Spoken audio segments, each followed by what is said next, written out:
Hello students, आज हम बात करेंगे कमला दास की बायोग्राफी के बारे में, उनकी लाइफ के बारे में। और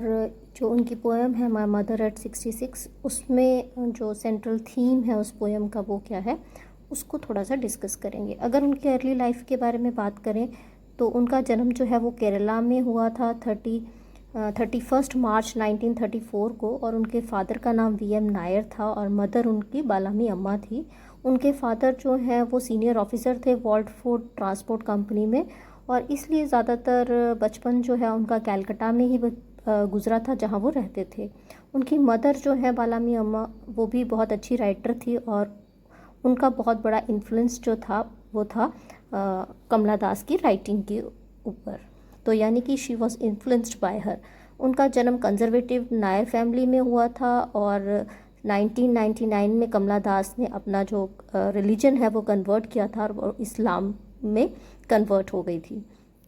कमला दास ने अपना नाम तब चेंज किया और वो कमला सुरैया के नाम से जो है वो पोइम्स लिखती थी, और जब वो मलयालम में लिखती थी तब उनका नाम जो था वो माधवी कुट्टी का जो पेन नेम था वो यूज़ किया करती थी। तो अगर हम उनके लिटरेरी कैरियर के बारे में बात करें तो उन्होंने बहुत सारी मलयालम शॉर्ट स्टोरीज़ लिखी हैं और पोइम्स लिखी हैं जो इंग्लिश में है, और वो एक सिंडिकेटेड कॉलमनिस्ट थी। क्या मतलब है कि वो उनकी जो पोइट्री थी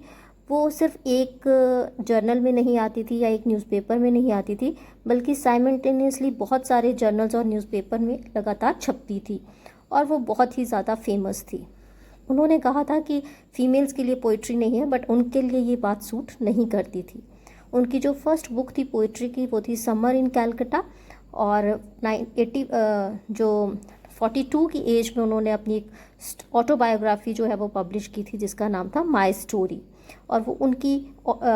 फिक्शनल एलिमेंट्स उन्होंने कहा मैंने इसमें यूज़ किए हैं, जबकि ऐसा जो नहीं था।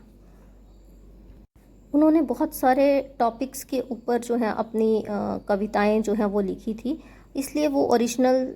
पोइट्री थी उनकी ज़्यादातर पोइट्री जो थी वो कन्फेशनल पोइट्री थी, यानी उन्होंने अपनी लाइफ के जो ओरिजिनल इंसिडेंट्स थे उनसे इंस्पायर होकर पोएम लिखी थी, और ये बहुत ही अनकॉमन था विमेन पोइट्स के लिए उस टाइम पे। अगर हम बात करें कि उनकी राइटिंग्स की, तो उन्होंने बहुत ही सादा शब्दों में सोशल, सेक्सुअल, रिलीजियस और जो घर के इश्यूज़ होते हैं उनके बारे में कन्फेक्शनलिज्म से लिखा था और बताया था कि लव और सेक्स रिलेशंस और फेथ जो है उनका जो टॉपिक्स थे वो बहुत ही ज़्यादा क्रिटिसाइज भी किए गए थे बाद में। तो अगर हम उनकी पोइट्री देखें तो वो बहुत ही सिंपल पोइट्री थी, और वो एक स्टर्न फेमिनिस्ट थी, यानी विमेन के लिए लड़ने वाली जो थी, और उन्होंने अपनी लड़ाई जो है वो किसी स्वॉर्ड से या किसी ने, but pen is the weapon she use to fight against the male centred society, जो विमेन को क्या है एक पालतू जानवर जो है वो समझ लेते हैं। उनका कहना था कि मेल्स जो है वो फीमेल्स को क्या टेम कर लेते हैं, पालतू बना लेते हैं, जिसकी वजह से फीमेल्स जो हैं वो अपने आप को छोटा महसूस करती हैं और सोचने की और समझने की शक्ति को खो देती हैं। थस वो she praise the divine to bring justice in the society, ताकि मेल्स और जो फीमेल्स हैं वो इक्वली ट्रीट किए जा सकें, और जो प्रिजुडाइज नॉर्म्स हैं इसको सोसाइटी की जो वुमेन के फ्रीडम को रोक लगाती हैं और उनको अपने डिज़ायर्स को एक्सप्लेन या एक्सप्रेस नहीं करने देती, उसके खिलाफ जो है वो कुछ किया जा सके। तो इसलिए अगर हम बात करें कमला दास की तो she is very stern and feminist women. अगर माय मदर एट 66 जो पोएम है ये शॉर्ट पोएम है, बहुत ही छोटी है और कॉन्टीन्यूटी में है। ये पोएम जो है वो एक थॉट प्रोसेस है, यानी कि जो पोइट है वो सोची जा रही है जब तक वो एयरपोर्ट पे नहीं पहुंच जाती, और वो देख रही है कि उसकी माँ जो है उनका फेस बहुत डल है, जिसकी वजह से वो अब जो है ओल्ड एज की तरफ बढ़ रही हैं। इस चीज़ को सोच के उसके मन में जो है वो डर जो है वो बैठ जाता है, और वो इस डर को जो है वो अपनी माँ के सामने शो नहीं होने दे रही है। तो ageing and fear are of losing one's dear due to it are the central themes of this poem. और एंड में पोइट ये भी रियलाइज़ करती है कि डेथ का जो हमारे अंदर डर है वो हमारा एज के साथ नहीं आता है, बल्कि बचपन से ही हमारे अंदर ये डर जो है वो बैठा होता है, क्योंकि बचपन की यादें जो हैं उसको बार बार जो है वो तंग कर रही होती हैं जब वो अपनी माँ की ओल्ड एज के बारे में सोच रही होती है। She also stresses the mother daughter relationship, और जो इरिपेरेबल लॉस है, जो माँ के जाने के बाद का जो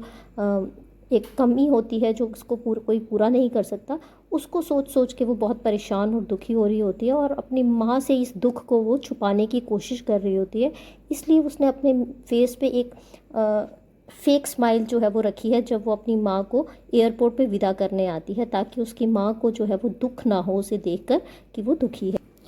तो पोइट ने इस पोएम में बहुत सारे लिटरेरी डिवाइसेस यूज़ किए हैं, जैसे कि सिमिलीज है, रेपिटेशन है, पर्सोनिफिकेशन है, इवन उन्होंने यूज़ किया है एस्केपिज़म को दिखाने के लिए। और ये पोएम जो है एक फ्री वर्ड्स में है जिसमें कोई राइम स्कीम नहीं है। एस्केपिज़म यानी कि वो अपने आप को दिखा रही है, दुख से भागने की कोशिश कर रही है, अपने नॉस्टैल्जिक पास्ट जो है उसमें